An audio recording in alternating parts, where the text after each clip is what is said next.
You are listening to a True North Eager Beaver media podcast. The True North Eager Beaver podcasts are proudly brought to you by our founding sponsors, the Miss V Mysteries from Corvid Moon Publishing, your source for science fiction, fantasy, and cozy mysteries featuring a broad diversity of characters. CanadianTarot.com, your uniquely Canadian online eclectic tarot community and forum, and The Peppermaster, hot pepper sauces made from fresh farm ingredients to thrill your taste buds and expand your mind.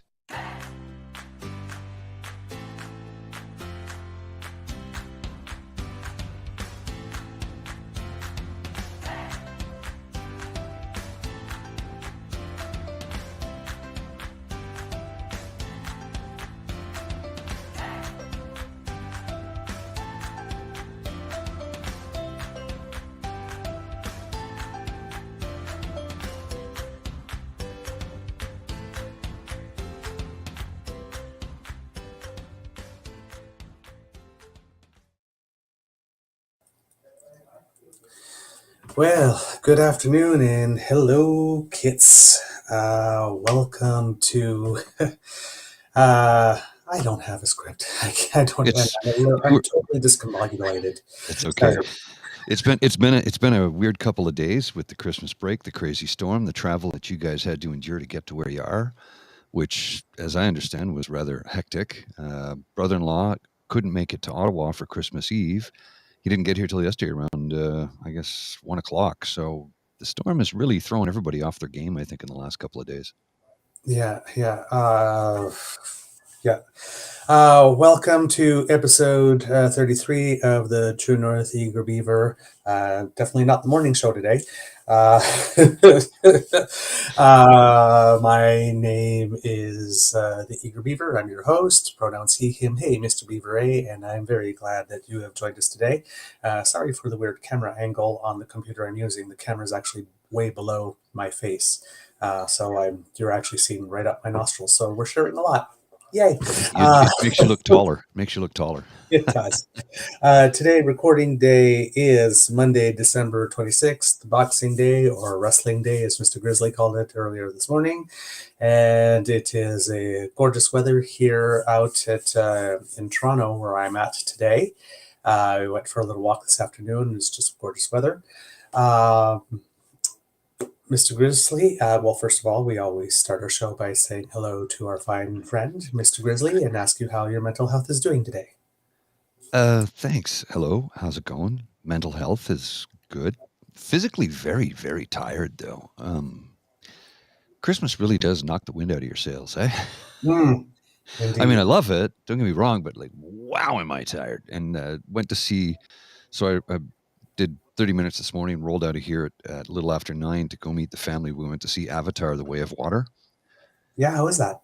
That's a film that has to be seen on the big screen. The visuals are, I've never seen anything like it. They're unbelievable visuals. And the story, everybody says, well, the story's rather weak. And I go, no, it's about family. It's about dedication. It's about love. It has some tender moments in it, too. I enjoyed it thoroughly. I might actually have to go see it again in the theater because it's 3.5 hours. So there's so much going on. You might miss a couple of things, but it's well worth the admission. Yeah, my Beaver sweetie went to see it the other day. He asked me if I wanted to go, and one way I wanted to, but I've never actually managed to get through the first Avatar without falling asleep during it. So I don't actually know what happened in the first one, so I don't actually want to see the second before. That makes sense. I actually see the first. I've tried 3 times, and I've fallen asleep somewhere midway every single time. Did he like the first one, though? He did, very much so. Yeah, and I mean, it won all those Oscars. I mean, it can't be bad. Oh, no, it's an amazing film. Did But he like this one? Yeah, he did. Yeah, he did. It's a film that I recommend. If you saw the first film and you liked it, you'll enjoy this one very much. And again, visually, what Cameron has done is unbelievable. And we saw it in 3D IMAX. It was just breathtaking. Yeah, he says he's got 5 more stories in it, Avatar stories. Oh, yeah, absolutely. There you go. I forgot to thank our presenting sponsors or founding sponsors, the Peppermaster, the Miss V Mysteries from Corbin Moon Publishing, and CanadianTarot.com. Thank you for staying with us for our second year, and soon we'll be starting our third, and you're still with us, so much love. Good morning, Kit Michelle, Kit Elaine, Kit Bruce, Kit Mel. Thank you so much for joining us today. To tell you the truth, kids, I'm a little off my game today. Makes two of us. Yep. Christmas was great at home and all that kind of stuff, but we had plans to come to Toronto, and we're in Kingston. That's where the Beaver Lodge is, and we happened to be at the point exactly where the hot front and the cold front met. So we had at least 48 hours of nonstop blizzard. So some places got a little bit like this, but we started with rain Thursday night around like 5:30, and when we went to bed on Christmas Eve around 1 in the morning, there were still snow squalls and snow all around. We actually went out for eggs and milk around 10 p.m. because things had calmed down a bit. And when we say calm down a bit, like we mean like from like wind gusts of 100 kilometers an hour down to wind gusts of about 70. Wow. That was, yeah. And there's not much of me, so I got pushed around a bit, and then on the way back home, we saw a taxi cab stuck in the snowbank, so we went to get some shovels and dug them out. And we had bought tickets on the train for Via for the following morning for Christmas Day, because we decided that we weren't going to drive originally. So we're 2 days late getting into Toronto from the date we had originally planned. But you missed the Via that got stuck for, what was it, 14 hours or something like that? That's the one we were thinking of taking the day before. And I mentioned to my Beaver sweetie, like once when I was a teenager, going between Quebec City and Halifax, I got stuck for 12, 13 hours on a train. In March in much, much, much nicer weather. So I didn't want to risk it, and it was a good thing we didn't. No kidding. Yeah, because there were about 9 different trains that were stalled overall on that particular day. So with the Via preference points, because they're immediately refundable with no penalty, I did that and bought some tickets for Christmas morning on the train if we weren't able to drive. And of course, later on that day on Christmas Eve, because of the CN train derailment just east of Kingston and Grafton, all of the trains for the next day were canceled, and all the trains for today have been canceled. It turns out that there's a tree that fell on one of the trains, and since it was at night, it was pitch black and nobody could tell how big the tree was. So basically nothing happened for an entire night while everybody stayed on that train. And apparently they didn't get much updates either. So they were literally left in the dark. Square. Yeah. The next morning, fortunately, the weather was great. All the road closures on the 401 had been lifted, so we decided to drive in. The driving was great. The weather was great. We counted no less than 25 different vehicles off the side of the road or in ditches, including a snowplow that didn't manage to stay on the road. So we saw a snowplow in the ditch on the way back. And that was when we got to Belleville, we stopped counting. And a big chunk of them were like in a little stretch, maybe 30-minute stretch before Belleville, the majority that we saw. So that was, Via would have cost us a fortune with the charges for food and drink. I don't think they charged the stranded huge charges for food and drink. I believe I don't think they can legally. Like they have not delivered you the service they provided that you paid for, so they should be feeding you for free. Yeah, I heard now by the end of the morning they had run out of water like 5 hours before people could get off, and the toilets were pretty much unusable by that point. But I remember when I was stuck, the following morning they served us breakfast, but we were only allowed to have 1 egg because they were running low on supplies, and they weren't sure when the train was coming in with extra food and water. So I don't think they charged them for that. I would hope not. No. But yesterday on the road, driving in, and here's the irony, we didn't want to take the road the first few days because we were afraid of slippery roads or just like, snow squalls and getting run into. I saw that YouTube clip about that that little car Yeah. that got rammed in by the truck, and it was like, yee. We nearly got thrown right off the road by an 18-wheeler. We were in the right lane. He was in the left lane. He decided he was switching lanes. For what reason, we do not know, because there was no exit, no nothing. And we were not trying to pass him Mhm. at all. So he was trying to pass us to go ahead of us. And he nearly took us completely out of the road. Like, Just he didn't was see you. moving into, I don't know what it was. He didn't look before doing his check or Mm. anything, but and it wasn't like, when you think like of a truck clipping you, it might just catch just the front of your car by the fender. Right. Because had my Beaver sweetie not been extremely alert and used great evasive driving, basically slowing down and moving towards the shoulder as the truck was Mhm. moving towards us, he would have taken us out right along the driver's side door, so at least half the car. Yeah. So it wouldn't have been That's just like a bad. little flip. At the speed that we were going, because the roads were clear, we would have went flying off the road for sure. Fortunately, the shoulder had been cleared, because had that not been the case and we would have got clipped, we would have went right in a big bank of snow. Unfortunately, the shoulder had also been salted, because we did have to go partly on the shoulder, and we would have slipped and then spun. But we avoided everything, and the irony would have been that we would have either been severely injured or died on perfectly clear roads with perfectly good weather, after not Wow. moving for the first 2 days Yeah. because of bad weather. It's a That's bit of wild. bit of a Christmas miracle that I'm actually here speaking with you today. Actually, because I could very well be in the hospital or actually no longer among us. So this cat has about 3 to 4 lives left now, because this is about like the 5th or 6th time in my life I've pretty much died. Maybe take it a little bit easier. I don't know what to say about that, man. I mean, like, wow. I don't know what it was. Like, twice I nearly drowned. Mhm. Once was my allergy that almost took me out, because before I found out I had an allergy and had an anaphylactic shock, and I was calling 911. And by the time she said 911, what's your emergency, I couldn't actually speak Right. because I couldn't make a sound. Thank God for phone tracing. No kidding. And the couple of other like little things that have happened along the way. Feeling very, very, very grateful today. Let's put it that I should think so. Yes. But Christmas dinner was very nice. It was just small and intimate, just 5 of us, because most of the family is in Cuba. Okay. They were able to leave on Christmas Eve morning, I think, very early, and because it was still raining here at that point. So they were able to take off and land in Cuba, no problem, and they're having a wonderful time. There was 13 of us for dinner. Whoa. That would Yeah. have been the normal number for us if everybody was here. It was 13. it was fun. That was It was yours, yeah. fun. Yeah.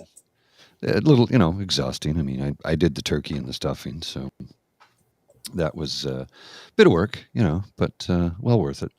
Mm-hmm. Yeah. So I'm a very happy Beaver to still be with you here today. Over the course of the next little while, just as a programming note, things might be a little weird because for Wednesday, for example, we have guests staying over, and they'll be in my spare room. So unless I can get to the kitchen with my laptop, there might not be a show Wednesday at regular time, but I will You try know to what? get to the kitchen I with my think laptop. that's probably going to be fine for Wednesday morning, because I have to go into the office on Wednesday. I have an inventory I have to do. Okay. So So let's, then, yeah, we could probably do something around 4 o'clock though. okay, let's Like do a little that. after 4. Yeah, I'll leave the office a little early. Like I'll go in a little bit earlier, leave a little bit earlier, get home, and we could do a 4 o'clock thing. Okay, so Wednesday we'll do 4 because I believe Dean and the boys are not on this week, right? That's right. Yeah, The they're regular not time. on. So this way we can fill that time slot and still produce content for the network, and keep all the viewers happy, which is what we Yeah, want to do. yeah, We want to continue to provide you with infotainment, as they say. yes. Hello, Kit Leanne, and thank you for the Zoom New Year's party invite. I will be there. And oh, hello, Mr. Otter. Nice to see you Mr. here. Otter. Yeah. Okay. Nice to see you on the chat. What else? Same thing maybe around New Year's, because we're coming back down here for New Year's, and then we're actually going to go skiing at Blue Mountain. Oh, cool. for a Cool. couple of days. So around New Year's, the Monday after New Year's, and maybe Wednesday might be a little weird in terms of us for scheduling, but we'll try to keep you updated as we go. Yeah. In the In sorry. the news, I was going to say, yeah, Wednesday we'll do a 4 o'clock show Wednesday. Won't be able to do a Wednesday morning show, just to let everybody know. And we can still do the Friday morning show, and if you want, we might be able to do a Friday afternoon show. But Friday afternoons are a little tighter for me because I have other commitments. So Yeah. we Friday can morning will definitely, be possible for sure. Friday afternoon depends when we're on the road or whatnot. But yeah. So let's commit to Friday morning. Friday morning we can do. And Wednesday afternoon, and we're good to go. So that way, everybody knows. We're trying to provide you with some entertainment along with some information, and let's keep everybody happy. Let's keep the content rolling for the people who have supported us all this time, and we really do appreciate each and every one of you. I mean, it does mean the world to us that you come out and support us every single time. It means so much to us. Absolutely does. So in the news, more about this storm. In southwestern Ontario, there was over 160 vehicle collisions as of at some point yesterday, including a That's a lot. 50 to 60 car pileup around London, Ontario. The OPP says that as a miracle, there wasn't one single traffic fatality up until then. I'm not sure if there's been any in the last 24 hours because I haven't taken in much news since then. So most of my information is as of yesterday. There have been more than 400,000 households and businesses without power in Quebec, mostly Quebec, Ontario, and New Brunswick throughout this entire thing. About 350,000 in Quebec alone. The most impacted area was the Greater Quebec City region, which had over 73,000 customers without electricity. The Outaouais, the Laurentians, and the Saguenay region also were very much affected. Hydro-Quebec says that they have over 1,200 workers clearing falling trees and repairing power lines. As a measure of comparison, there were 405,000 households without power during Hurricane Fiona, and some waited 13 weeks to have power restored with all the downed trees on power lines. Wow. So hopefully for people as a result of this, it won't be as long, but we're thinking of you. If you happen to, or you happen to be, or you know of people who happen to be in that area and they need to get news information and their batteries are low, CBC has their light website. So it's cbc.ca/lite, LITE, which doesn't have images and whatnot and runs on much lower bandwidth. So it helps preserve your battery. So please tell your loved ones if they need to stay connected to information and their power is still not back on and they are not charging their batteries very much or they got a little bit left, that's where they can go. So Bruce is in the Philippines, correct? Bruce? I think you're in the Philippines. Yes. Well, he was when he last talked to us. I don't know if he's still there. Yeah. Okay. So yeah, cbc.ca/lite. Let's see what else. In Vancouver, well, on the West Coast, right now they're worried about the potential for flooding because they've gotten temperatures above zero since they've gotten all that snow. I believe it's like 10 in certain regions of BC today. So with the melt from all the snow they got and the rain together, they're worried about potential flooding in Vancouver and southwestern British Columbia. In Abbotsford and the Fraser Valley, they're also on flood watch with because of rain and warming temperatures. Environment Canada says the main risk of flooding in cities is because of poor drainage. So if you happen to be living in a city and you're clearing the snow, make sure you also clear the paths down to the storm drains to help things along. That's been a problem. That would be very, very, very helpful.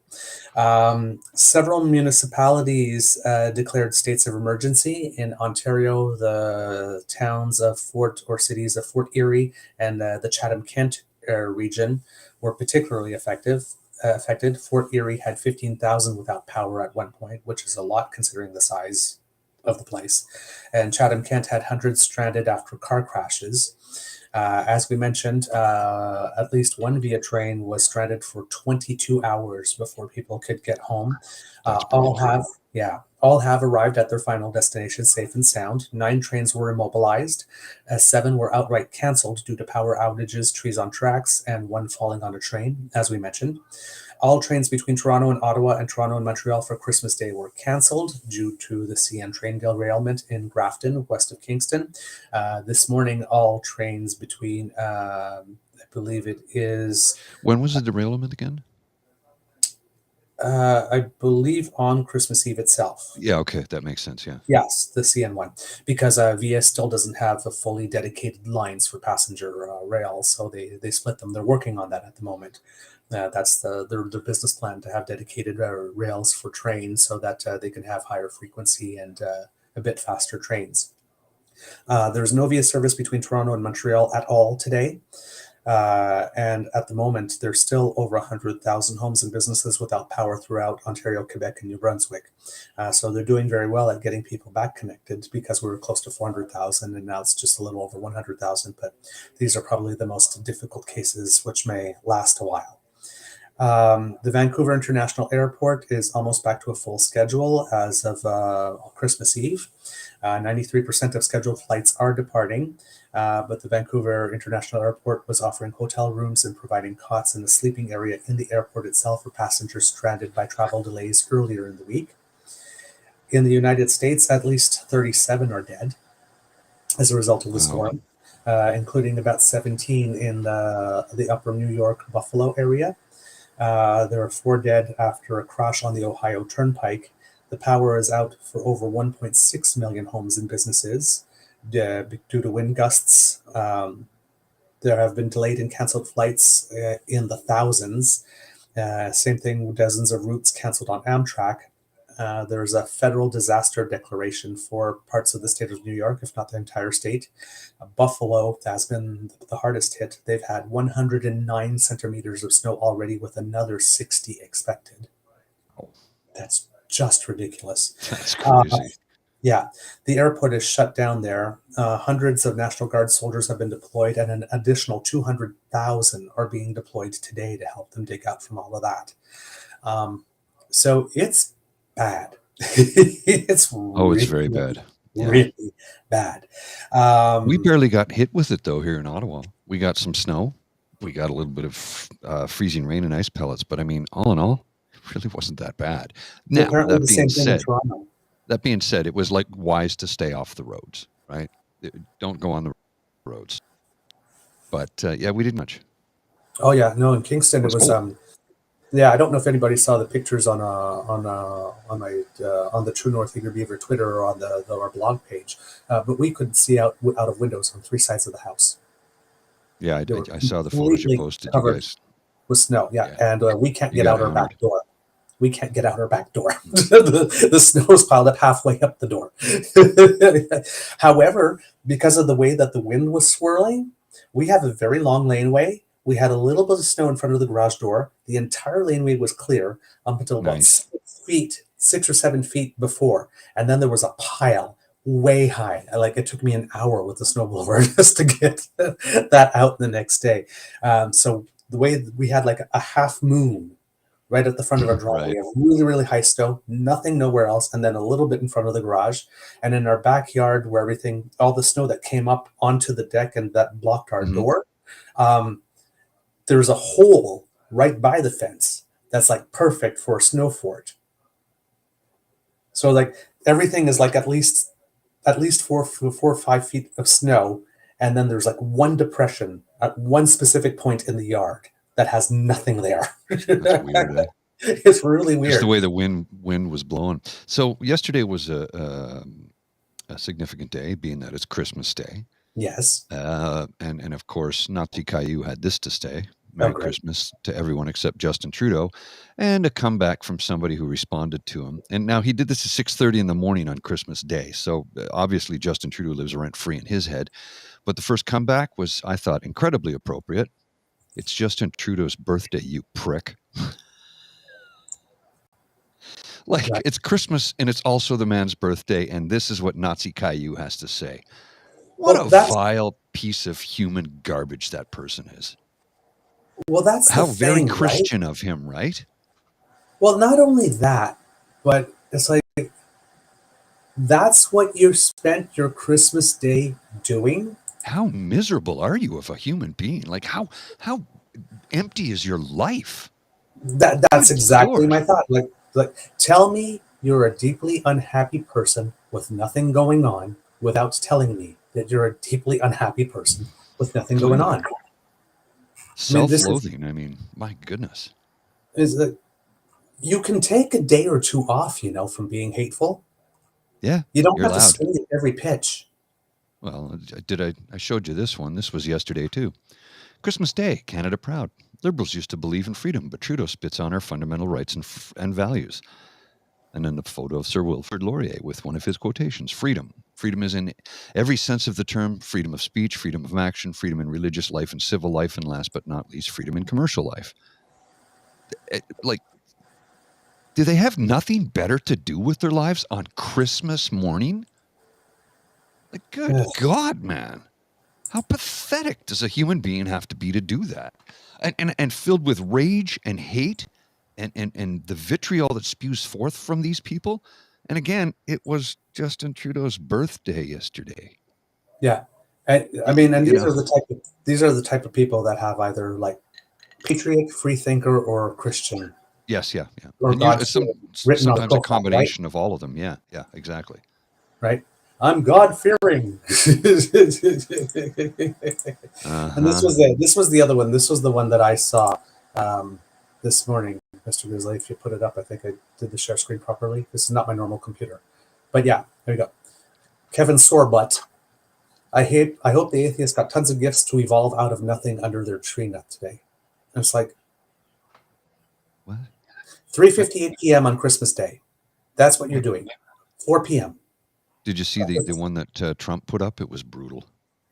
It was six tweets. Well, not tweets. Truth Social. 6 things. Like, and somebody said, "I'm just going to post this for posterity." And it was Joe Biden: peace on earth, goodwill towards all. Christmas is wonderful. Blah blah blah. And Trump was like, "Merry Christmas to everybody, except for the right wing, the left wing Democrat." And it just went on for like 4 pages of drivel. I'm like, God Almighty, man, get a fucking life. Buy one, get one, lease one. I mean, it's just, there you go. Let's try this. Hold on. For people who are wondering, because I'm telling you, it really is no joke. Hold on. I'm just making this a little bit bigger No here. problem. There we go. This is our place. Yeah, there's there's a lot of snow. There's the snow fort right there. Yeah. You see this little depression right here?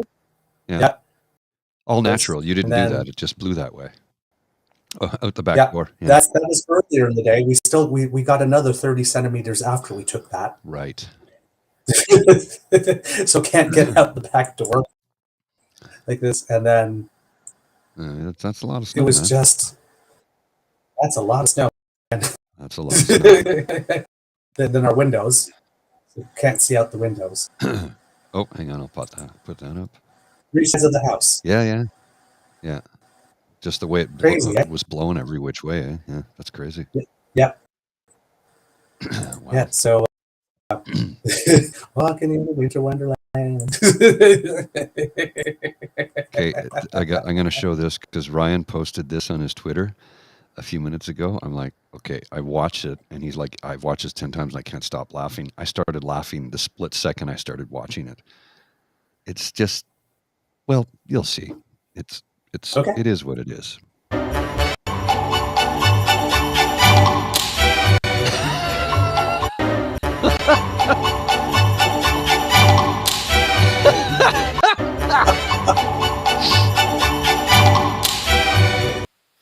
I'm like, it's the garbage truck, right? But it's just, it looks like he's actually waving. That's the funny part. Oh my God. Oh God. You know what? You know me. I have a terrible, terrible, terrible mind, and I just thought of something. And I don't know if I should say it. I don't know. What do you think? Must not make John F. Kennedy joke. must resist temptation. Yeah, let's resist that temptation. Yeah. I say that often on Twitter sometimes, like, must resist urge to make that I say joke must resist. Oh my god! So for kids who are listening at home, it's basically a picture of sort of like Santa Claus popping up to a window, and his head just kind of pops off. It's really funny. And when you hear the pop sound in the music, that's when his head pops off. It's like somebody did some good editing there. Oh my It's quite word! funny. Oh, It's geez. very funny. I got to get some water. Sorry, my throat's really dry. I'll be right back. All right. Let's say, yeah, I know, Kitty Lane. I know. I'm a horrible human being. I'm so sorry. Oh my word. Let's see what some of the kids are saying here. Leanne says, in Kitchener, we didn't have a lot of snow. I couldn't leave my subdivision, hills everywhere. Kitty Lane says, I saw your pre-built snow fort, laughing out loud. Mr. Otter says, they were appealing to locals in Port Colborne, Niagara, with snowmobiles to travel Highway 3 and check on stranded motorists. Yeah. And Lane, yeah, apparently the transportation minister was even yelling at Via over the stranded trains. That's true. He was indeed. Yes, he was indeed. He said that it was unacceptable because, like, you cannot keep people on trains or on planes for 12, 13 hours and just tell them nothing. And that seems to be routine standard operating procedure these days. Well, I mean, it always has been. It's like, we will tell you nothing. They did. That's exactly what took place. They told them nothing. And that's what makes people drive people crazy. Because I got stranded on a plane once for 12 hours on the way to South Africa back in 2000. But about an hour in that, when we didn't take off, they said, well, we're sorry, there's a signal on the control panel, a light that's not going on. And while it's probably not really vital, we would rather prefer it does go on. So we're going to try and fix that. Right. And then, they served us our meal, and then they put on one of the movies. And they kept, about every hour or two, they kept telling us what was going on. And then they said, because it's Heathrow, you can't take off after midnight because they have their noise control. So we might have to stay here. And, I guess we're going to try and find hotel rooms for people who are disabled and senior citizens, and then people with children first. But we were told what was going on. They kept you informed, kept you fed. They took care of you because you're the passenger and the customers. Yeah. So we were just chatting among each other. Now, that was South African Airways.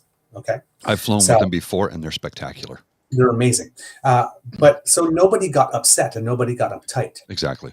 Because then we just started chatting among each other. Some people broke out decks of cards and, that type of stuff. But, we amused and entertained ourselves. But when you tell people nothing. Yeah, that just makes it worse. And how many people on that train are battling with anxiety? Anxiety? How about diabetes, hypoglycemia, if you need food? If you're running out of water, you got meds to take. All of them.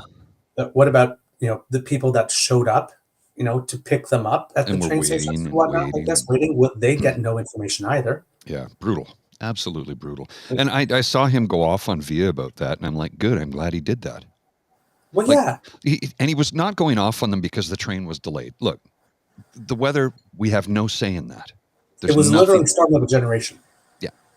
So, there's nothing that can be done about that. But not informing your passengers, your paying customers, why you're stuck, how long they think you're going to be stuck for. Give them an idea. We're stuck because there's debris on the track. We need to get it cleared away. The storm is getting worse, and they're having trouble getting vehicles here to clear the debris, so we can't move. So we're going to be here for a little while. We're terribly sorry. We'll do the best we can to try and keep you as comfortable as possible. Here's some food. Here's some drink. Sit back and relax. Maybe listen to some music, but we'll do our best to take care of you. That didn't happen. No, it didn't happen. Now, yeah, like this storm, right? I mean, I'm an Ottawa boy through and through, right? I mean, I lived there 40 years. Ottawa gets winter. It's no big deal. And remember, we had the ice storm all those years ago. Now, I was very lucky. I wasn't affected by anything. Fortunately, we had power all the way through, and that was great. Never lost power either. Yeah, but in the ice storm in Ottawa, there was one lady that had slipped and fallen into a snowbank, and died. Nobody saw her and found her, and she died, right? But this was, in my entire life, the most winter I've ever gotten in a period. I've never been in a blizzard. This Canadian from Ottawa, right? I've never been in a 48-hour blizzard. Never seen one. Never heard of one. I lived in Newfoundland, dude. We had them every 3 days. Yes, exactly. But so, this was a new experience. Yeah. Okay. So Well, you got to tell people something. You got to tell people stuff. so I lived through the blizzard of '76 in Trenton when we got 3 meters of snow in like a 48-hour period. But it started out at around 2 in the afternoon, and I'll say it was on a Tuesday or a Wednesday. I don't remember exactly, but I went to school. Like I came home for lunch every day. When I went back after lunch, the skies were clear. There was a little bit of snow on the ground, but nothing major. And then by 2 o'clock, a meter had already dropped. So they were like, okay, we're closing everything, but they wouldn't let me leave the school alone. And I was 8 years old. And I'm like, no, it's fine. I know where it is. And they're like, no, we won't let you. And I'm like, but my mom can't pick me up. My dad is away on course, and my mom is home with two young children. She has a baby at home. Like, there's it's not going to happen. So some woman walked me home, and hindsight being 2020, I'm lucky she did, because it was blowing so intense you couldn't see 10 feet in front of you. Literally, you couldn't, and the gusts were so bad I got blown right off my feet a couple of times. And Wow. when I got home, like, you couldn't see you couldn't see the end of the driveway. It was snowing that hard. Number one, and number two, by the end of the storm, by the time it finally finished snowing, you couldn't see this house across the street because the snow was so high, Yeah. like 3 meters. The blizzard Yeah. of Yeah. '76. When I was living in Trenton at the time, and Buffalo got hit just as hard that year, like a lake effect snow squall, both sides of the lake that day. Hmm. In other news, some early Christmas presents. Um, this is mostly from the United States, but a judge handed down the longest prison term so far in the plot to kidnap Michigan Governor Gretchen Whitmer, sentencing three men who forged an early alliance with the leader of the scheme before the FBI broke it up in 2020. Pete Musico was sentenced to a minimum of 12 years in prison, followed by his son-in-law at 10 years and someone else at 7. I'm sorry I mentioned the first person's name. I usually have a policy to not mention their names. So That's okay. We that make was a very mistakes. nice, yeah, that was a good thing. And then on a whole other front, Harvey Weinstein, I'm going to mention his name because Yeah. otherwise we wouldn't know who we're talking about, was found guilty of a hotel room 2013 rape, forcible oral copulation, and sexual penetration by a foreign object, and sexual assault of a woman. He was convicted on 3 of 7 charges. He faced 3 other accusers, and I did not know this for some reason, but one of them was Governor of California the Governor of California, Gavin Newsom's wife. I didn't know that. Yes. Now, I don't know if that was before she was his wife, I'm guessing, but he was not found guilty on any one of the other 3. All the 3 charges he was found guilty was upon that one of the 4 victims. Um, uh, the jury was hung on the other charges, all primarily guilty, but not unanimous. Um, so, yeah, and that was he's already 2 years into a 23-year sentence for rape and sexual assault conviction in New York. The jury deliberated for 9 days over 2 weeks, and the jury of 8 men and 4 women reached the verdict. But yeah, not able to. The woman was known as Jane Doe 1, so her name is not made public.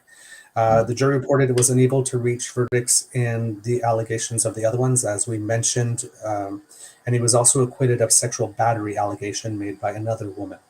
Apparently, there was a lack of forensic evidence and eyewitnesses from the assaults which happened between 2005 and 2013. So the case hinged heavily on the stories and credibility of the 4 women at the center of the charges. He faces up to 24 years in prison when he's sentenced for these crimes. The prosecutors and defense had no immediate comment on the verdict.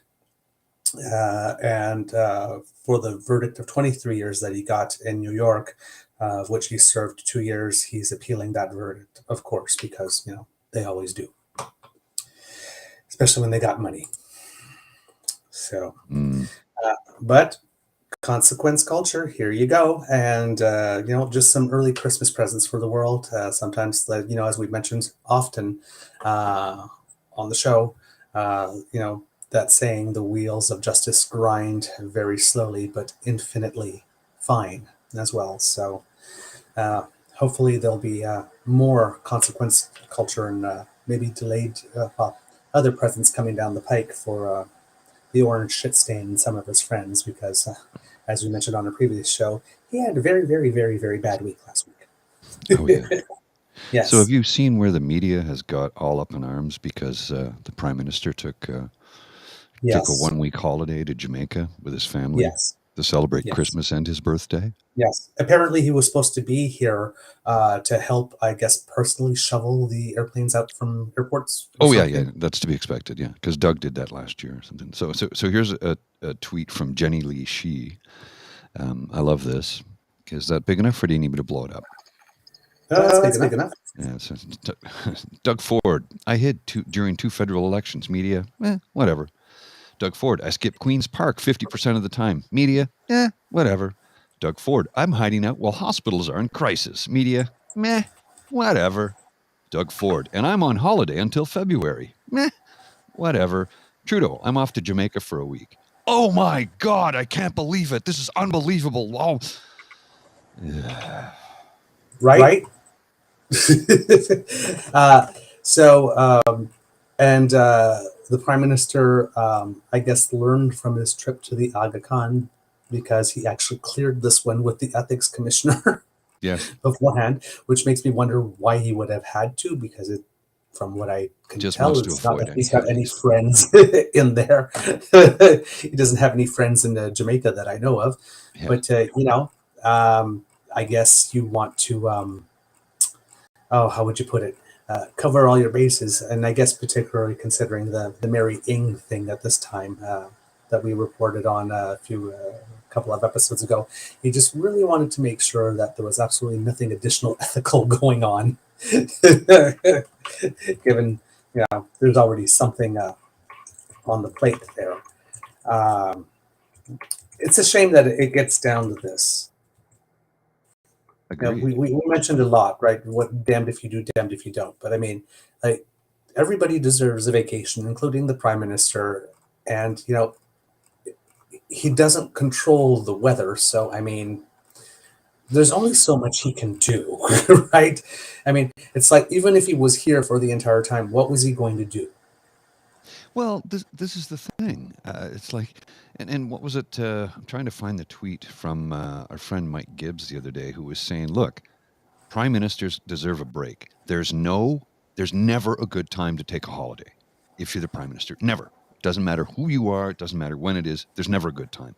There's always going to be something that goes sideways. Somebody's going to get bent out of shape about it. But the thing is, what Trudeau has done is he's empowered." Well, not just empowered, but appointed several incredibly bright. Here it is. I found the tweet it was from yesterday.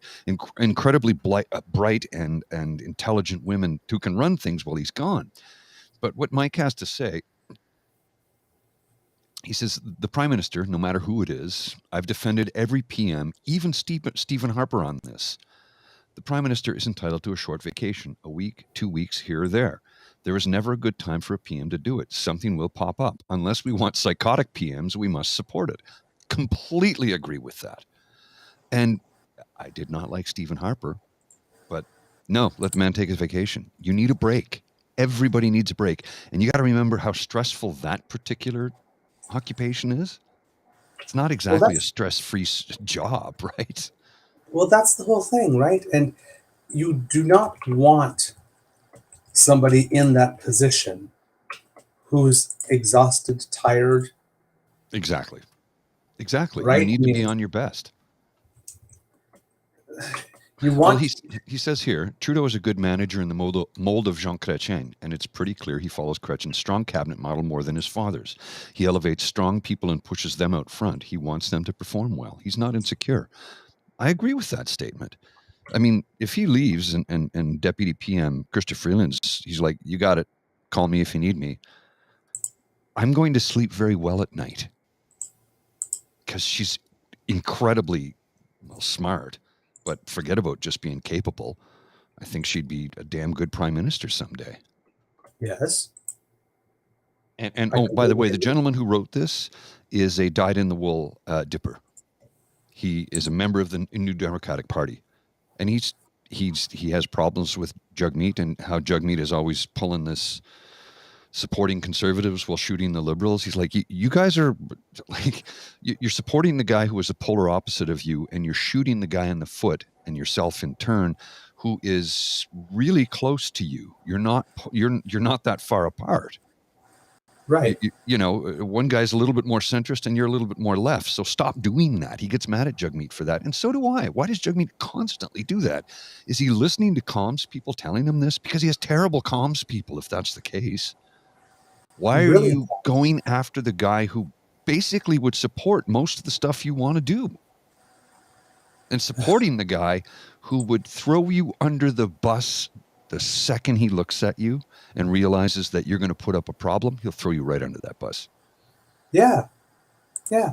And that's the one thing I like. And we had that problem with the Ontario election too. Oh, God, yeah. It's like, why are you trying to sink the person from the party, one who's not even the government, too, but who's most likely to give you at least some of what you want, Right. as opposed to the guy who's going to give you nothing of what you want? That's what I don't get. That's the thing I wonder about the NDP sometimes. It's like, do you believe in the cause or don't you? Because I mean, that's how we lost that's how we lost the Kelowna Accord, and that's how we lost the first attempt at national childcare. Mm-hmm. Yeah, because Jack pulled the rug out and supported the Conservatives in that one. Yeah, it's like, do you? And then they like, and then for the next like 7 or 8 years or however many years there were, it was like, well, Trudeau keeps on promising childcare but never gets it done. Well, the Liberals keep on promising childcare but never get it done. Well, they did get it done. You just didn't allow it to happen. You don't get the right to say that anymore. Yeah. Yeah. It's like, no, we didn't do anything. We have nothing to do with the reason for the fact we don't have childcare at the moment. It's like, yeah, you do. Like, and you set reconciliation back about a decade. Huh? Totally unnecessary. But they're always the first one somewhere when something happens, something terrible happens within a First Nations community, saying, oh, yes, we really need to do something. But you blocked the number one thing from happening all those years ago. Because that's who they are. It's like, it's almost like if it's not them who does it, they don't want it done. And it seems that if you believe in the cause, you want it done no matter who does it. Well, and if you really believe in the cause, you don't need to get the credit for getting it done as long as it just gets done. Right? Like, and that's it. Lead, follow, or get out of the way, right? Which is the favorite expression of mine. It's like, lead the charge like this. If you can't lead the charge and someone's doing it, follow, but don't frickin' be in the way and put sticks in someone's spokes and hinder. Agreed. Don't hinder. Sorry, I didn't mean to do that. No worries. Other news today, there'll probably be mixed feelings about the World Junior Hockey Championships this year. Yeah, it starts today, right? Yes, but they do get started today. Team Canada will play its first match at 6:30 Eastern. Well, this is one way to put it. Yeah. No. What? Fuck flight or hold the light. I like that one, Michelle. I'm not going to lie. That's a damn good one. I might be stealing that, Michelle. Yeah. Well, you know what? I'm going to leave that up for a little bit because I liked that one. And as she says, people are so threatened by reconciliation, but it's not a thing or a contest. Exactly. Kit Hughes says the NDP wants desperately to be liberals. Canada needs a strong actual socialist alternative. NDP don't have the spine. I agree with you on that one, Hugh. I can't argue. NDP have lost their way. It's a shame. Jack Layton was a good man and a good leader. He wasn't perfect. No politician is. No person is. But the thing, when he spoke, he commanded your attention. He's like, yep. I'll do it. I mean it. I'm going to take care of you. I believe in you. And when he spoke, I'm like, damn, yeah. If I could vote for him, I would. Yep. I don't live in riding, so I couldn't. But Yeah, well, where the NDP has lost their way is they are so focused now on becoming Canada's progressive option, Yeah. supplanting the Liberals as Canada's progressive Mhm. option, that it never occurs to them, why don't you try to supplant the Conservatives as Canada's government in waiting? hmm And they don't seem to want to do that for some reason. It's almost like they would rather the Conservatives govern than the Liberals, Yeah. in order to be able to create more contrast for them the next time. I guess, but then they don't deliver. I mean, even Tom Mulcair, right? When we finally had a federal election where most of Canada was ready for a left government, hmm he took 2 steps to the right to try to prove he could budget and then screwed everything up in the hand of the election. It's like, The dude, Liberal. It's like, dude, this was your moment. and you blew And it. you screwed it up. It's almost like the Greens in the last election where everything was about the environment and they decided to fight about Israel and Palestine instead. It's like, huh? Why? Why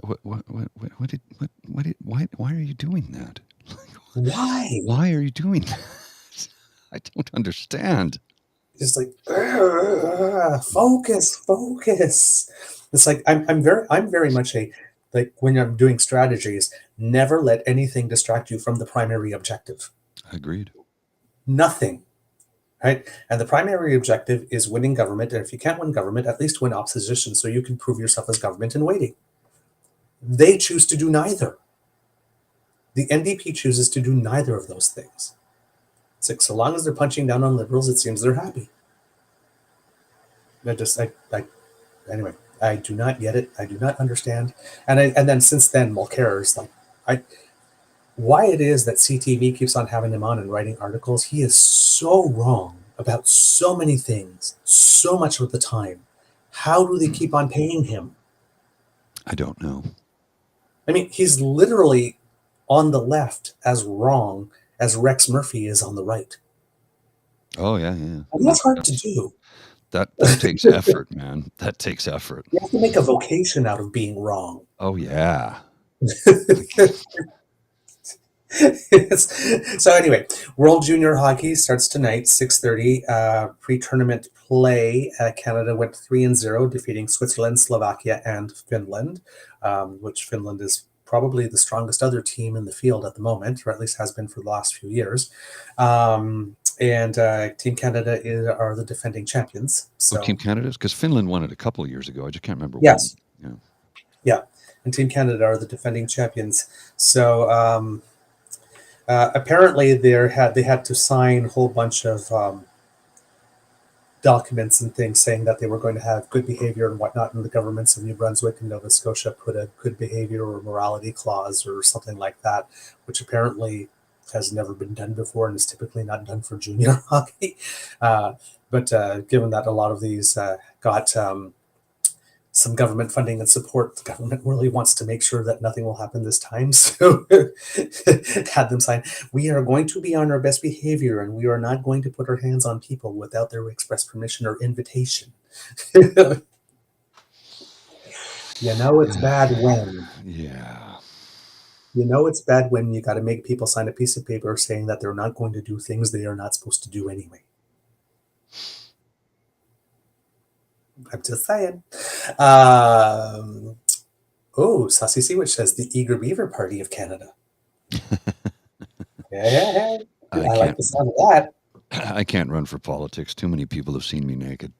I would, you know what? I think I would make a good politician in terms of campaigning and running, but I would never get elected. I mean, you just have to Google my name. Yeah. There are things that I've said, there are things I've done, there are things that I've worn. Guilty as charged. I know that Gen Z would be like, I don't care, can you do the job? But yeah, they don't. Well, Gen Zs are starting to pick up the pace for voting, but most of the voting are done by boomers, right? So, you know, they'd be threatened by me. Yep. Q says, you run me, Douglas. Okay. We officially have a candidate. Kid who says he'll run in Belleville. You know, wouldn't that be ironic? Like if 15 years from now, Mm-hmm. I mean, like think Daniel Smith, right? Yeah. She had a podcast radio show type thinking like this, and look at let's say Yeah. look at her now. No, let's not. That's not. It's more Maybe that's not the example we should set. look at her now. Hands over the eyes with a little. What's she doing? I can't look. But wouldn't that be something if one day like there's just two little schlubs that decided to start a podcast during COVID at one point like this, we're at we're at the Rito Hall getting our Order of Canada. I'm just like, how the hell we get here? I'd be like, thanks, but I really don't deserve this. Talk about my penis a lot. I don't think that's very Order of Canada like. Well, you know what? It worked for Mike Duffy, right? He was on CTV all along, and he was basically campaigning for a Senate seat and got it. So, hey, Trudeau, True Daddy, if you're listening. Sup, my brother? You give me a Senate seat, I will do my job and be there 5 days a week minimum. I will definitely take a Senate seat. I would take a Senate seat, and I would do my damn job. Oh, yeah. I would indeed. And here's the thing. Part of doing your job as a senator oftentimes stands, like maybe you get appointed as when the conservative government is in or the liberal government is in or whatever government is in power, they appoint you to the Senate. Well, your job is to review their bills. And if they're not good enough, say you were appointed by a conservative and they tabled a bill and you look at it and go, no, this is shit, I'm voting against it. Do your job. Yep. You're not there to support a political party. You're there to support Canadian citizens. Yep, making sure that... Go ahead. Go ahead. Finish your thought. We're right on the same page, making sure that the laws that are passed are fair and just. Not only fair and just, but actually do what they say they're supposed to do. Well, that's the other thing too, right? Are not in conflict with other laws that are already on the books and are constitutional. And that's what the purpose of the Senate is. It keeps things in check. Now, I know Stephen Harper wanted to abolish it for a long time, but then he loaded it up with a bunch of conservatives. And I'm like, okay. And it's clear that they're conservatives and don't give a damn about anything else because, well, you saw the way a number of them behaved during the occupation of Ottawa. So, yep. And then you have there are a lot of people, a lot of them, like Denise batshit crazy, who are sitting there like this on Twitter every now and then said, well, this thing happened. So so they have this conflict of interest thing. So why isn't he resigning your seat? It's like the guy who gave you your seat led a party that pled guilty in court to election spending fraud and then tried to keep $1 million of that illegally acquired money for 6 years before he finally said, okay, fine, we'll give it up. I don't see you being in line to give up your seat, honey bunny. Yeah. It only goes one way for them. It only goes one way. Yeah, poodle. In dating news, I've got a little graphic here for you. In dating news, this is from Bad Vaccine Takes, and this is titled "The Struggle is Real," and I'll throw this up on the screen. And I'm going to edit some of the words as I say them. Okay. Okay.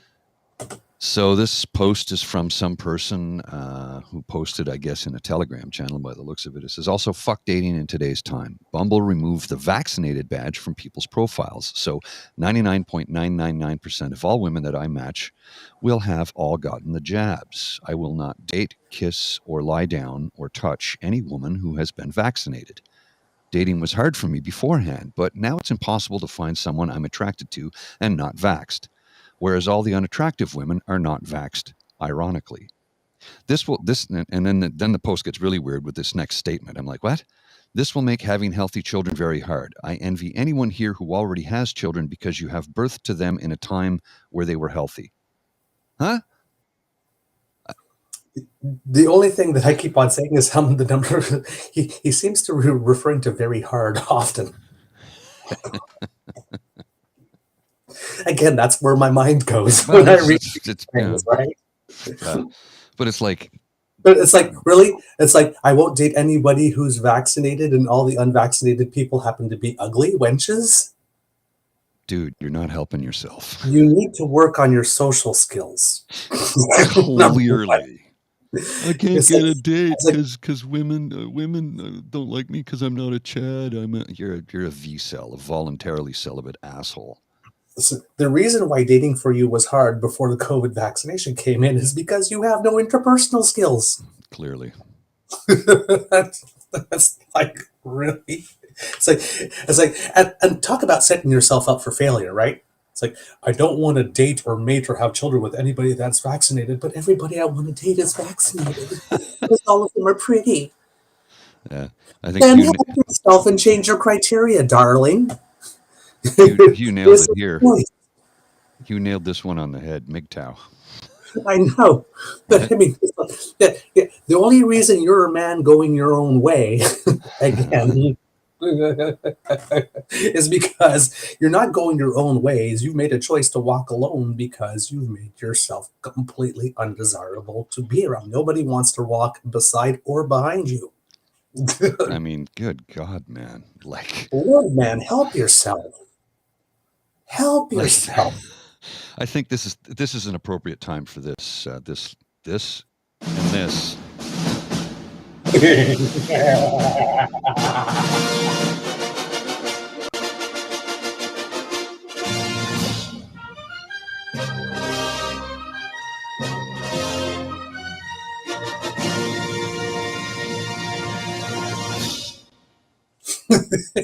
Right? Like,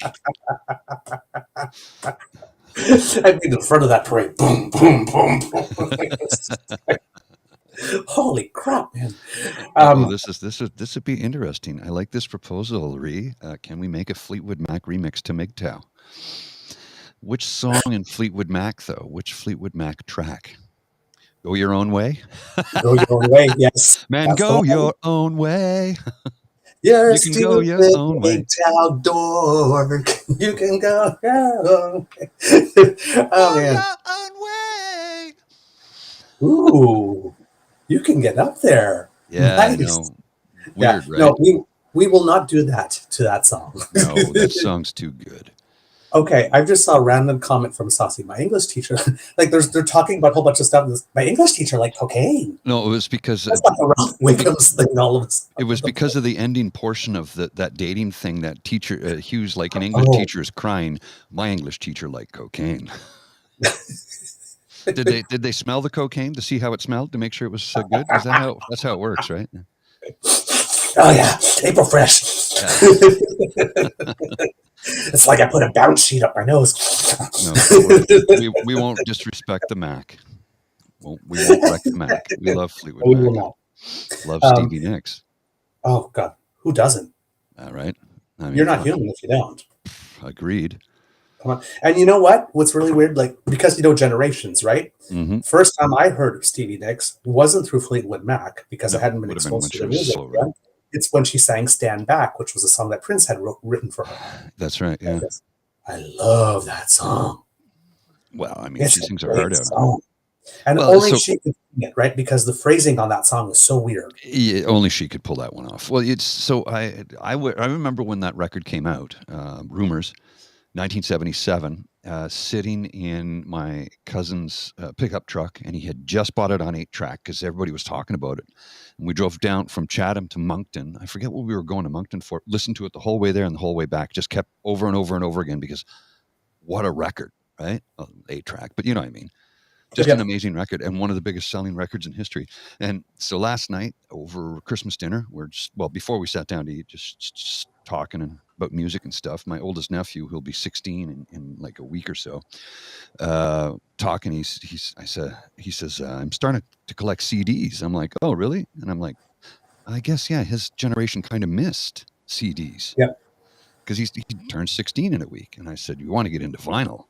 He goes, I would, but it's so expensive. It's like $40 a record. And I go, yes. He goes, I want to get Fleetwood Mac Rumors. And I sort of looked at him and I said, what? He goes, that's a great record. I want to get it, but it's $40. I'm like, you can find it at a used record store. That's what you want to do. And he said, and then he was going to pick up Nevermind, but that was $45. And I'm like, oh, this young nephew of mine has got a good musical education. Like, But it's worth the money. well, yes, Because but you're going to listen to that album until you wear it out and have to spend another 40 to buy it again.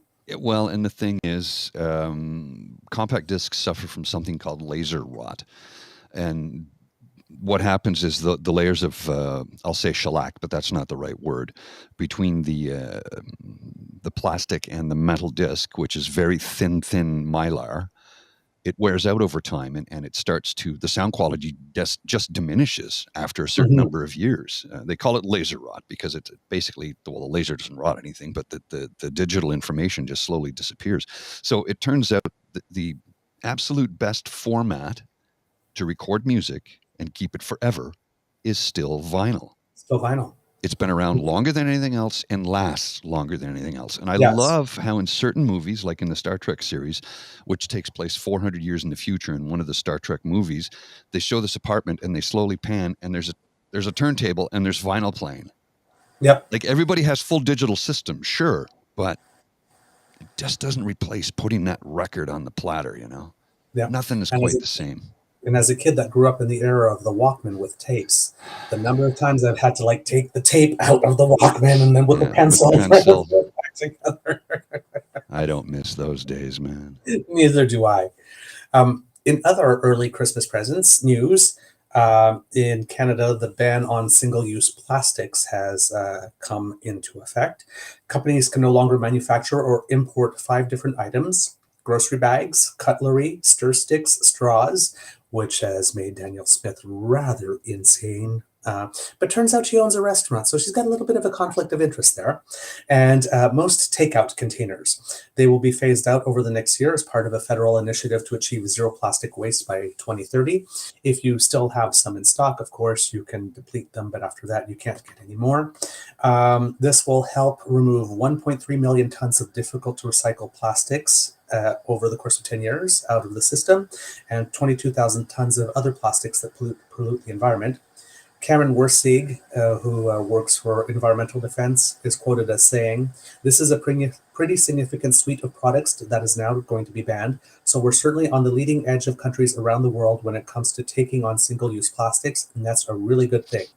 But Bob Masterson of the Chemical Industry Association of Canada says the problem is we haven't invested in the infrastructure, and those jurisdictions that have show that these materials can indeed be recycled and repurposed just like any others.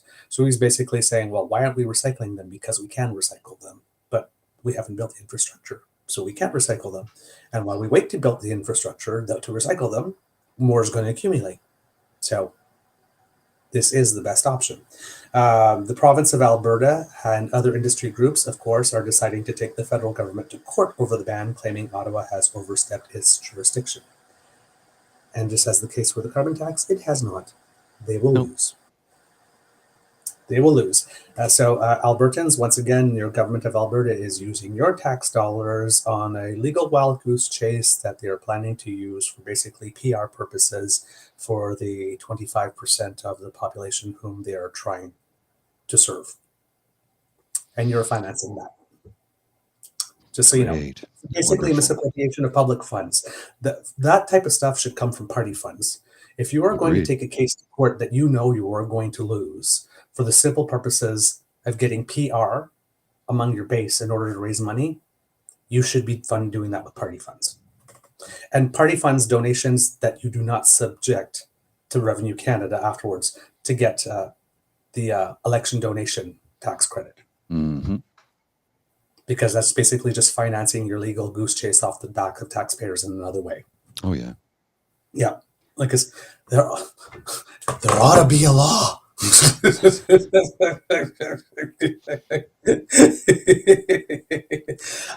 said you had to go around 4:30, right? Yeah, right around 4:30. I got to. I have a. It's Christmas season, right? My buddy every year does an open house Boxing Day get together. He's been doing this for like 25 years. I've started doing about 7 years ago. I think I started doing the pre-Christmas wine and cheese. Then he does the Boxing Day thing. So yeah, I have to head out to that shortly. I can go a couple more minutes here. It's not a hard exit. I'm just waiting for a response from my buddy who's supposed to. We're going to head over there together. So he said he'd text me before he was ready to leave. Okay, good stuff. Let's see. Well, let's move off on the darker stuff for Sounds now. good to me. We were talking about movies at the beginning. I got to see a movie last night that I really wanted to see all year, and I couldn't find anyone to go with me, and I just didn't have time to go on my own. And but I got to see it last night, and I loved it. What film is this? Everything, Everywhere, All at Once. I've seen it. It's great. It's great. What a mind trip. Well, Michelle Yeoh to begin with. I'll watch her read the bloody phone book. She's amazing. I've been in love with her since Super Cop. She is amazing. Amazing. Okay, the four main roles in that one, right? Mm-hmm. The Michelle Yeoh role, her husband in the movie, and her daughter. And it took me a while to figure out who it was, but Jamie Lee Curtis is in this movie. I know, right? She does not resemble herself at all. It took me about like a good, I know this actress and I don't know. And we stopped it for a second like this. And because we were watching it on Crave or Netflix or something like that, right. Then the four main stars appeared like this. And I thought, holy crap, and the thing that made it so much fun is that normally Jamie Lee Curtis is the one being hunted in movies. Well, it was really fascinating to me because I was watching it and I'm like, I know that person, but I couldn't figure it out for the longest time. Then all of a sudden it hit me like a ton of bricks and I was like, holy crap. Now that is some amazing work as an actor because she so disappeared into the role. She was unrecognizable. Yeah. Okay, she's brilliant. All four of them are brilliant. If all four of them do not get Oscar nominations this year, agreed. It is a crime. And I don't think that's possible. Now, of course, it's going to sound like obscure, but for film editing, I don't know what movie. Let me just hand them the Oscar now. Okay, because that and script writing, that pretty must amazing. Have been awesome. Could you imagine getting that script? You're reading this, you're going, "What the hell? How am I going to do this?" Well, it's a difficult film to watch. I had to watch it twice. Yeah, you have to literally. pay attention. The first time I wasn't paying careful attention. I'm like, wait a minute, what the hell's going on? I'm like, you know what? I'm going to have to rewatch this because my headspace wasn't there. I thought I'll just restart it now. I'm like, no, I'll let it run through and then I'll watch it a second time and pay attention. Yep. And it may take a lot of people 2 viewings to fully get it because there's so much happening and going on. It's just crazy. Oh man, but wow. Oh yeah. What a mind trip. What a great film. All the messages. Oh, Kit Hugh says, what movie? Everything, Everywhere, All at Once. I'm in love with this movie. It's my favorite movie of the year so far. Now, I haven't seen a ton of them. So, I haven't seen the new Black Panther yet and all that. And so I haven't seen that yet either. But it is absolutely, totally, completely phenomenal. And I wish I had seen it on a big screen. Well, and of course, James Hong, the grandfather, Gong Gong. I know. He's been in everything, right? He's been in everything. And then I saw him appear on the screen. It's like, oh my God, I love him. So the guy who plays her husband is Ki Kwan. I hope I said his name correctly. You'll remember him from the Indiana Jones and the Terror Temple of Doom. He was Short Round. Okay. That was him. So the guy who plays Michelle Yeoh's husband in this film is the guy who played Short Round in the Indiana Jones film. He's amazing in this film. He really is. Well, and his character changes so often in the film too, right? Yes. From bumbling idiot to tough guy to badass super spy to, Yeah, but the thing is that what I find that's great about his performance is that, like, at first when I was thinking about, oh yeah, he should get a nomination, and I didn't think of him at first. He's he's almost like, when you like have like this big comedy movie and like you have one person who's like the straight man in that's the foil for everything. He's like that person, but everything about that movie is, like we preach kindness, right? On the show. And I'm watching the movie and it's like, where's this eventually going to go, right? Because this thing's a hot mess at one point. And saying, how are you going to get out of this situation? Like this. And then there's a line, I really don't want to give it away, like this, but he basically tells his wife how it is that he fights. Okay. Yes. Yes. Yes. I'm And she just looking at it decides, here. Go yeah, ahead. and she decides to take a page from him, Hmm. right? And it's just so there's a message about that. You know, if you're a member of the gay community or the rainbow community, there's a message in that movie for you as well, Hmm. Oh, yes. uh, which I did not see coming. Um, Whoever did the, I mean, and just think of it. I mean, with all the scene changes and everything, costumes, hair, makeup, Hmm. art direction, um, that movie must have cost a fortune. According to this, budget was anywhere from 14 to 25 million and grossed 103 million at the box office because it wasn't a That's huge it. release. It wasn't a big wide release, but see, No, here's the no, thing. the Well, budget. for the That's all it budget, yeah, yeah. was. Yeah, you'd be surprised what they can do today. Got to remember, CGI is coming way, way down too. The film is described as an American absurdist comedy drama film. It says the film received widespread critical acclaim for its imagination, visual effects, humor, direction, editing, acting, and handling of themes such as existentialism, nihilism, and Asian American identity. The National Board of Review and the American Film Institute named it one of the top 10 films of 2022. The film received 6 nominations at the 80th Golden Globe Awards, including Best Picture, Musical or Comedy, Best Director, and a leading 14 nominations at the 28th Critics' Choice Award, including Best Picture. So I think it's going to win a lot of awards during the award season, and justifiably so, because it's a great film. And it was directed by the 2 gentlemen. They're known as the Daniels, Daniel Kwan and Daniel Scheinhardt, and it was produced with Anthony and Joe Russo. And Anthony and Joe Russo are the guys who did the Avengers Endgame, Ah, well, that explains a lot. right? And you can see their fingerprints all over it. Well, that's what I'm like. This could have been a Marvel movie, Oh yeah, yeah, yeah, yeah. You could see that absolutely. right? Hmm. It's oh man, it's like I said, I literally can't say enough about the film. Just I go see guess, it. but I don't want to give anything away. See it. It's absolutely, but it's a total. You might not. I'm not sure if you want to watch it while you're high. However, that might be a little. Look, I don't partake of that particular substance or any substance that does that. I like a beer, or a wine, or a whiskey, but I would suggest no alcohol either while watching it because you may get motion sickness. Yes. I would assume that this is what an acid trip feels like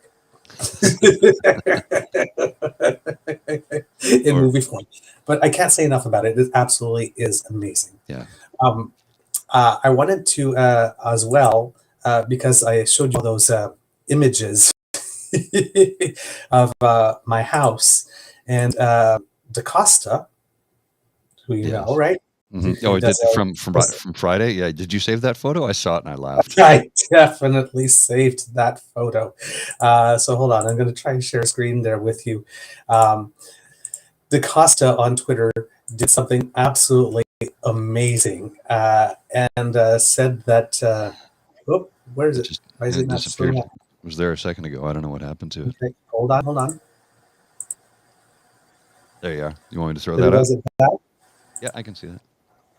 Can you see it again? No, is it No, gone again? it's gone. Yeah. So just go back to what Okay. it was. Yeah, and we'll just All put right, it up there like you go. that. So there's Doug Ford digging out the backyard at your place. No worries, Dougie is here.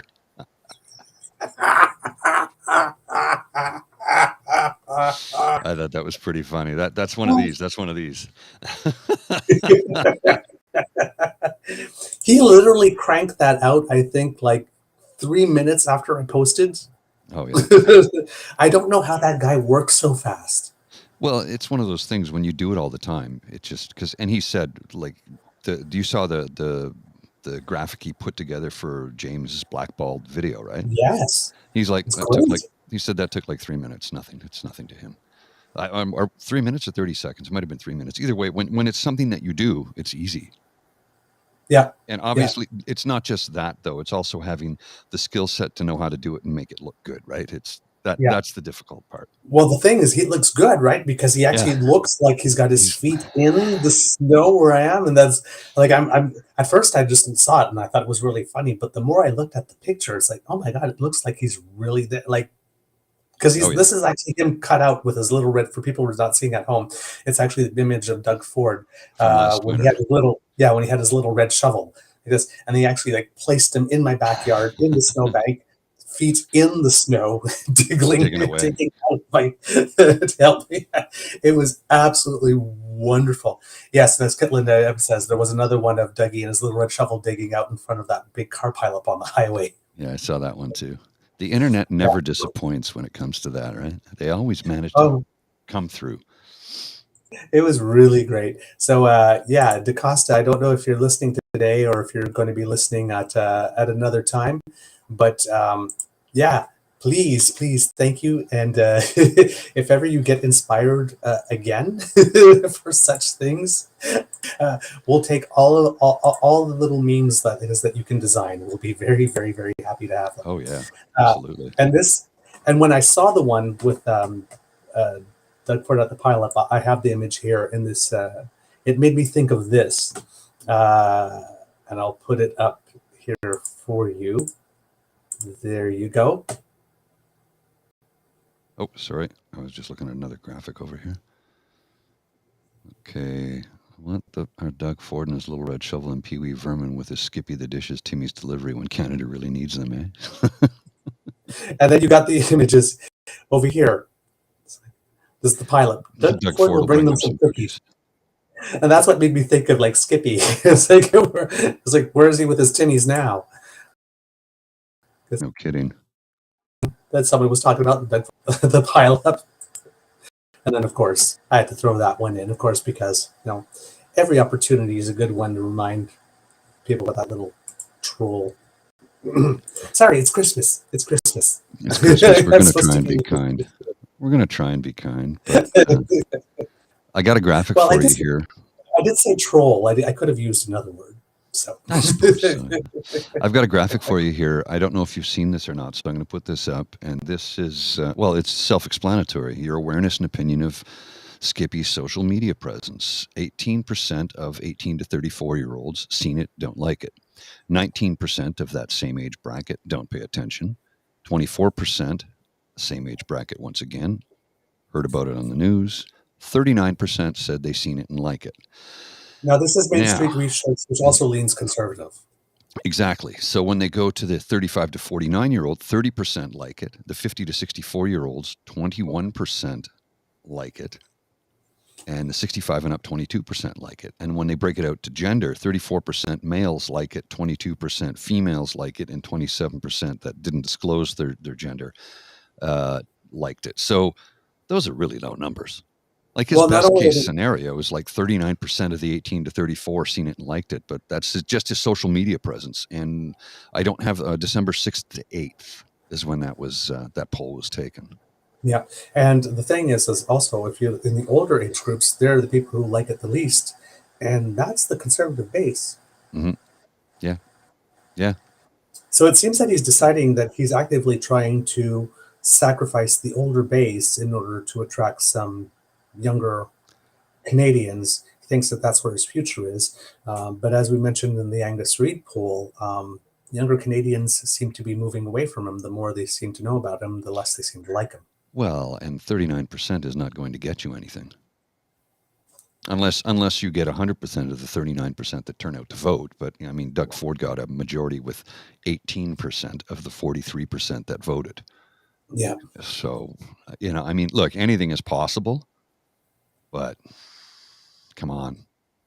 That's bad. But I am disappointed in the 18 to 34-year-old bracket. 39% seen it and liked it. Yeah. Yep. But again, Main Street, so grain of salt. Yeah, well, yeah. Grain of salt. True. I think they're up there with Angus Reid in terms of they're probably a little better in terms of their polling quality. If I remember the evaluations with 338.com, 338canada.com, which is the polling aggregator we often to which we often refer, because when they do their polling aggregation, they weight the polls only based on recency, number one. So the further back that it goes, the further back goes, the less weight it has, and then depending on the the polling company. Well, here I'll actually show it to you. Let's see if I can do that. I think I have to do it in another window, though. However, to make that happen, not in the same one. Okay, so let's try that, and then I need to put it up on share screen and window. There you go. Okay. I don't see it yet. Let me get to the other one. Yeah, hold on there yet. Okay. How do you see it? No, you didn't share it. I don't have access to the share. I don't see it there. Okay, hold on. Oh, yeah, sorry. There we go. Okay, yeah, there we go. All right, and I will pop that up right now. There you go. Okay. Boots are on sale, apparently. So if you look on, yes.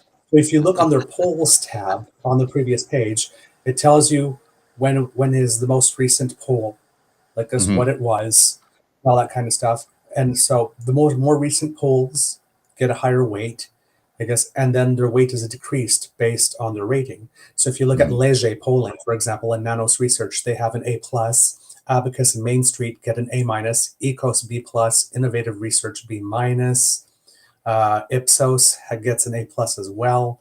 And who's rating this? Who does the rating for this? Pardon? Who rates them? Grades them? Who grades them? I'm guessing it's J.P. Fournier, I guess himself, who runs the site. Okay. Based on his model. Interesting. Oh, there, Angus Reid, B+. Okay. So, I mean, if you're following individual pollsters, Nanos, Leger, and what's the other one? Ipsos seem to be your best ones, followed by Abacus and Main Street, which is the one that we're there. So I guess it's pretty decent. And then Ecos and Angus Reid, of the ones that we hear about most of all, are the worst. Wow. Well, so I got to jump out in a sec. Media literacy there for you. Oh yeah, absolutely. I got to jump out in a sec here, but I don't know if anybody has seen what I'm about to show you or not. This was a Christmas message from a member of Parliament, and well, we'll just let it play. Okay. The Christmas season is a time to come together with family and friends to reflect on the past year and to focus on the things that are most important in our lives. It is also a time for charity and giving. While the season is joyous, there are many in our community who are struggling. I want to take this opportunity to thank the many community organizations, charities, and dedicated volunteers for all the work they do at this time of the year and throughout the year in helping those who are less fortunate. To all the residents of St. Albert, Edmonton, I wish you a very Merry Christmas and a happy and prosperous New Year.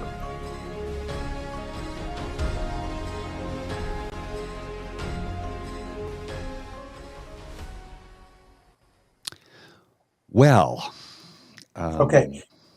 You know that thing that we say about the face not matching the words? Yeah. There's nothing in that face, in the expression on that face, that is joyous. Nope.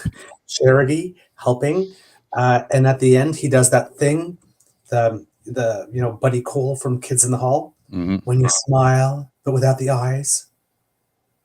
Yeah. Well, he blinked once during that entire thing. He blinked once. So somebody told him actors, when they perform, they never blink. And that's true. In dramatic scenes, you don't blink because it exudes strength and character.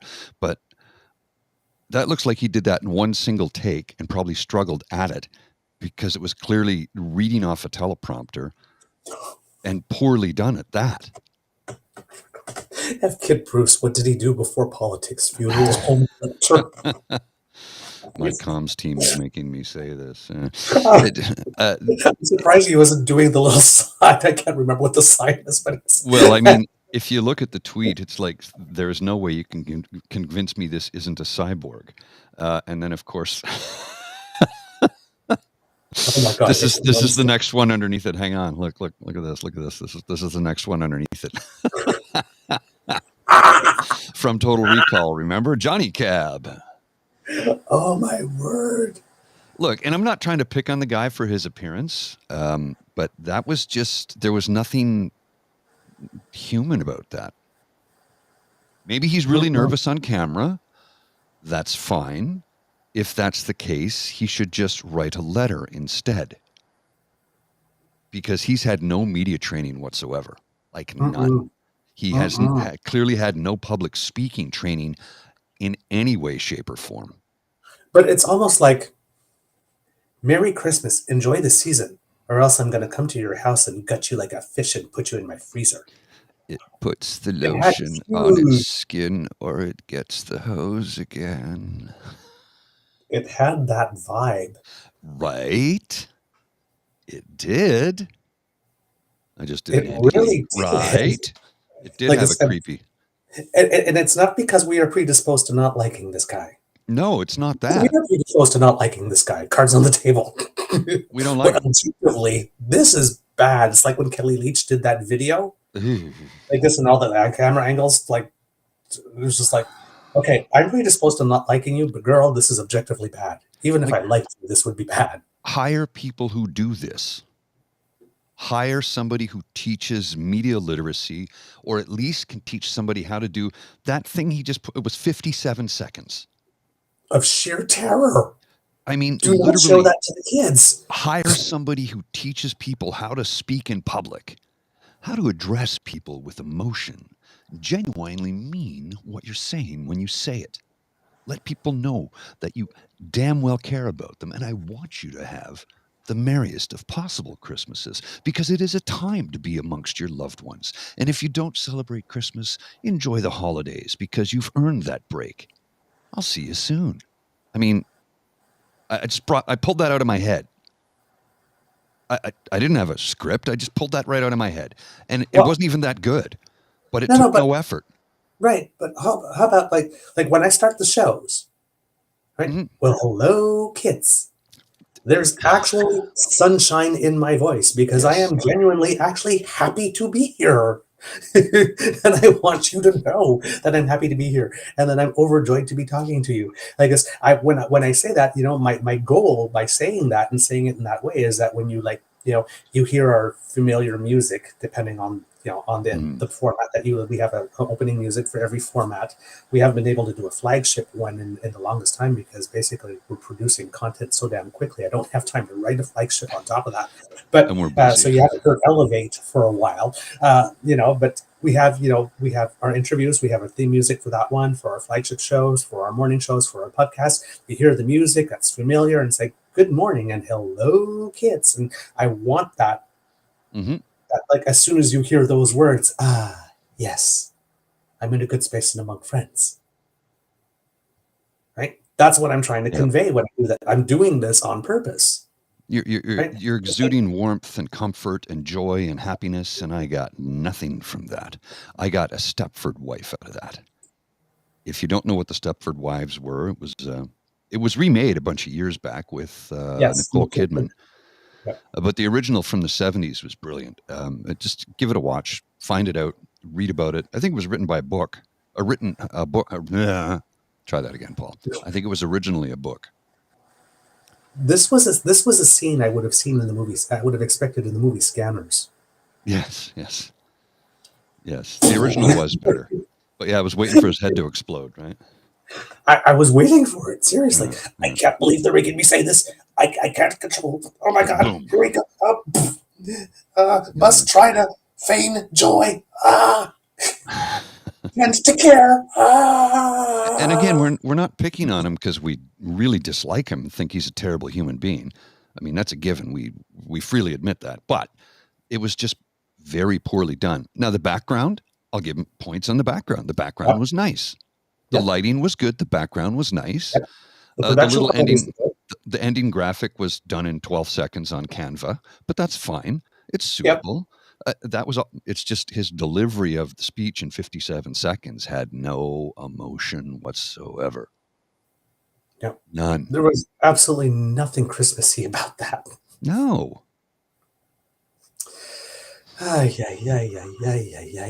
Poor child. Yeah. Well, Okay, I'm gonna give you one more thing, not the whole thing, Okay. but just one little video clip, and then I do have to go. And I'm gonna pull this one up because it's just one of those heartwarming videos you see around this time of the year when they start to put end of the year stuff together.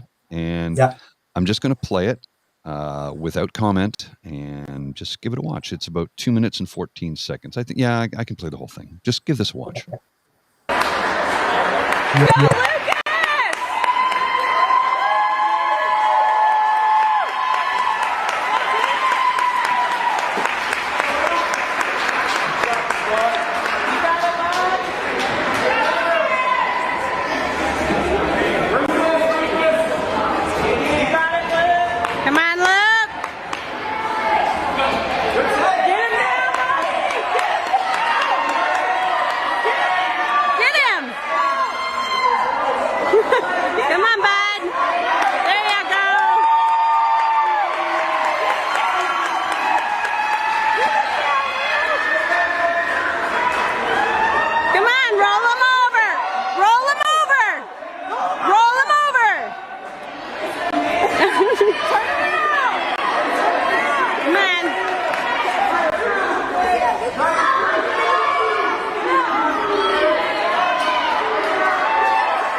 Come on, buddy. There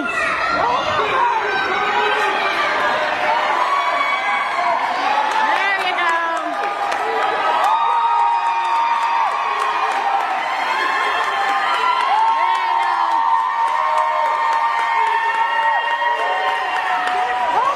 Hold him down, hold him down. Go, come on.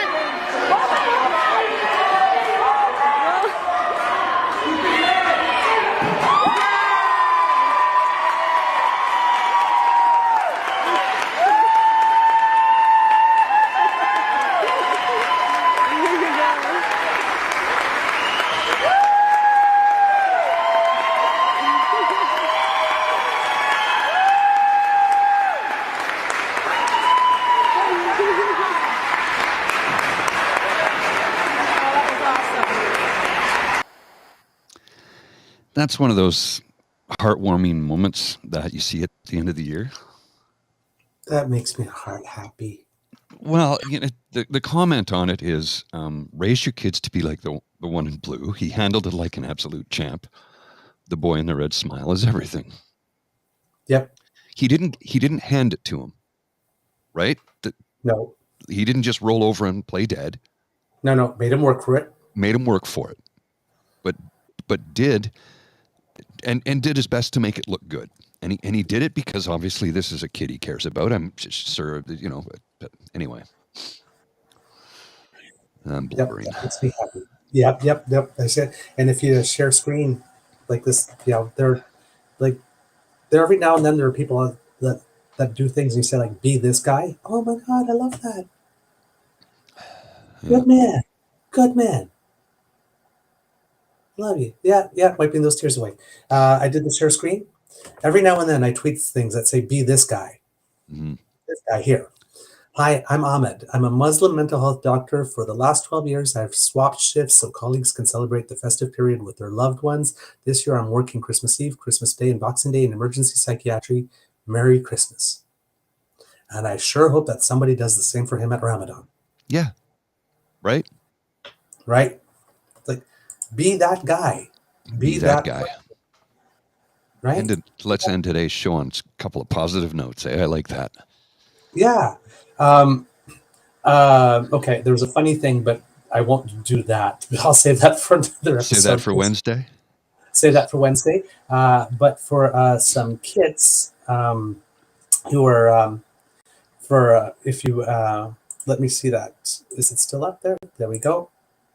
We'll share that. Share again. There we go. Share.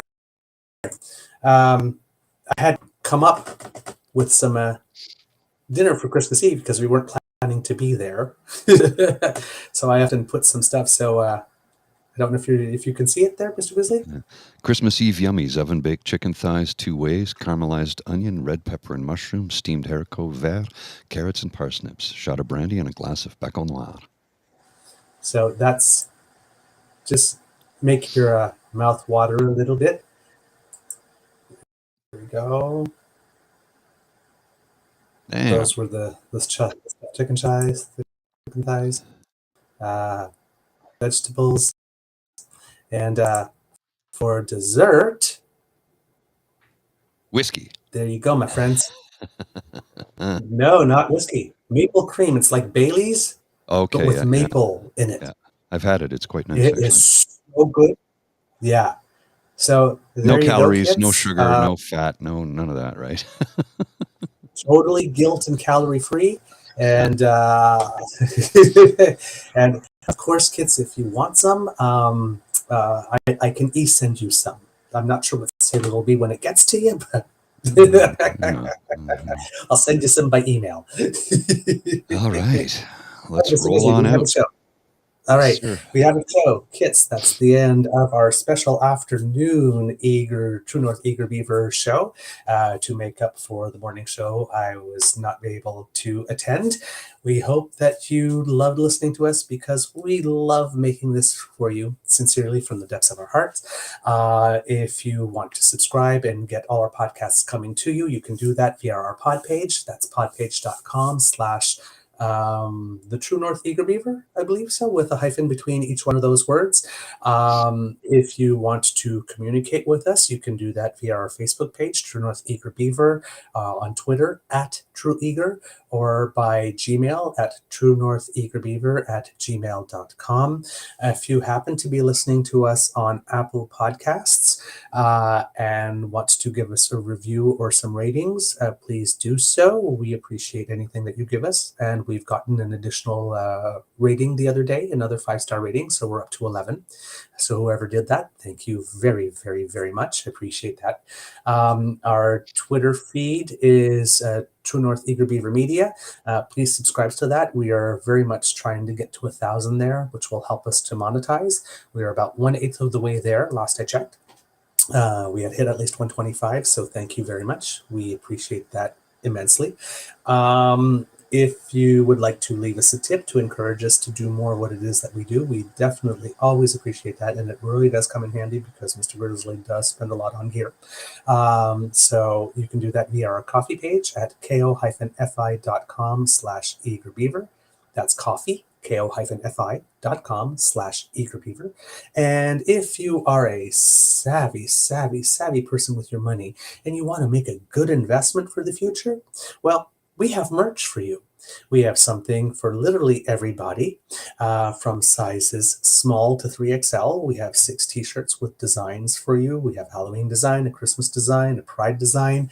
And that's, all for you to let people know that you are an informed and engaged citizen. And as we keep on saying it, it makes you 39.7% more sexy, and it increases your holiday spirit by 19.7%. Here we have Mr. Grizzly Civics tees as well for you.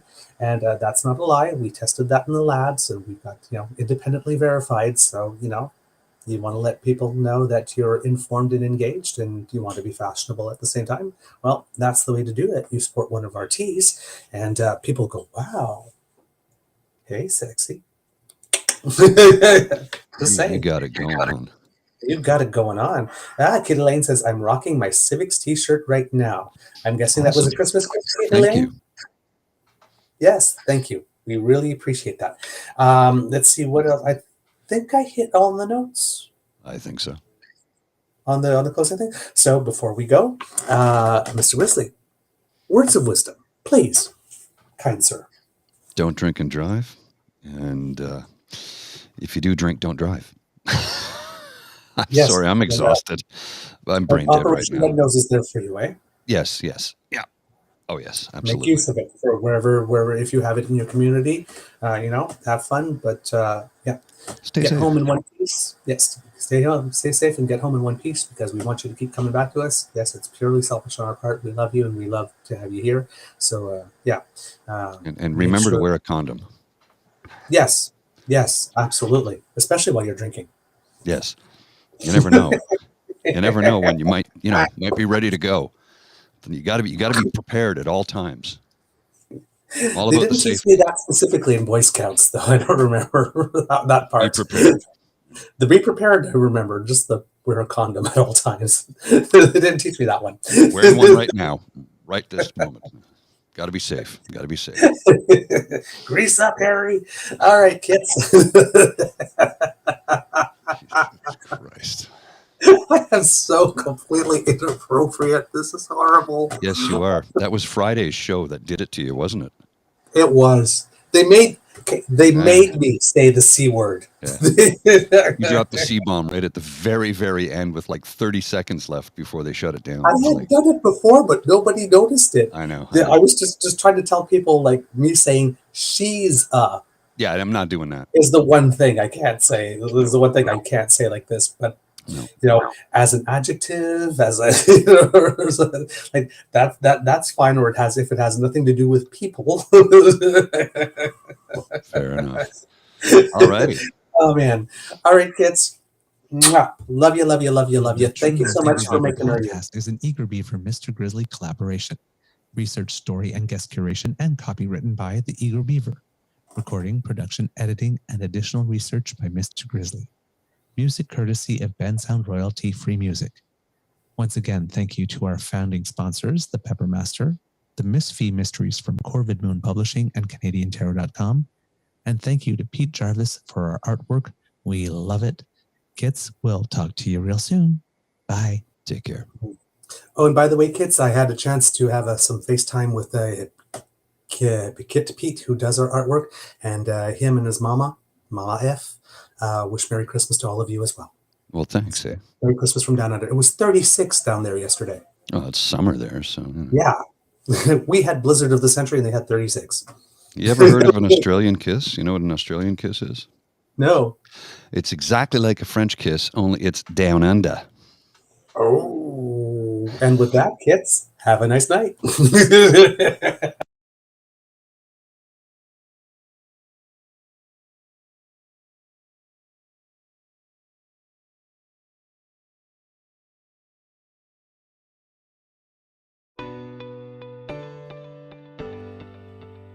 You are listening to a True North Eager Beaver media podcast.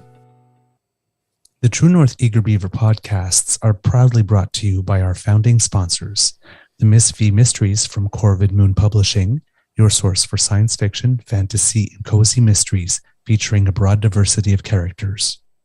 CanadianTarot.com, your uniquely Canadian online eclectic tarot community and forum, and the Peppermaster, hot pepper sauces made from fresh farm ingredients to thrill your taste buds and expand your mind.